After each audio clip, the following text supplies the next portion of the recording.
النفس تبكي على الدنيا وقد علمت أن السلامة فيها ترك ما فيها. لا دار للمرء بعد الموت يسكنها إلا التي كان قبل الموت يبنيها. فإن بناها بخير طاب مسكنها، وإن بناها بشر خاب بانيها. أين الملوك التي كانت مسلطنة حتى سقاها بكأس الموت ساقيها؟ أموالنا لذوي الميراث نجمعها، ودورنا لخراب الدهر نبنيها. كم من مدائن في الآفاق قد بنيت، أمست خرابا وأفنى الموت أهليها.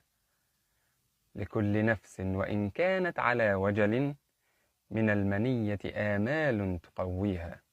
المرء يبسطها والدهر يقضيها، والنفس تنشرها والموت يطويها.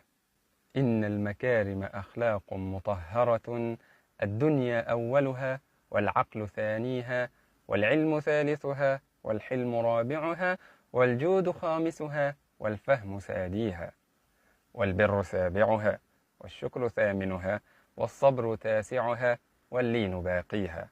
النفس تعلم أني لا أصادقها، ولست أرشد إلا حين أعصيها. لا تركنن إلى الدنيا وما فيها، فالموت لا شك يفنيها ويفنينا. اعمل لدار غد رضوان خادمها، والجار أحمد والرحمن منشيها. قصورها ذهب والمسك طينتها، والزعفران حشيش نابت فيها.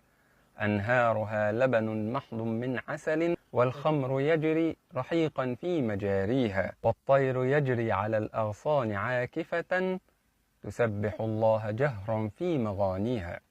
من يشتري الدار في الفردوس يعمرها، بركعة في ظلام الليل يحييها. اللهم أعنا على ذكرك وشكرك وحسن عبادتك، ونسألك الفردوس الأعلى من الجنة. اللهم آمين.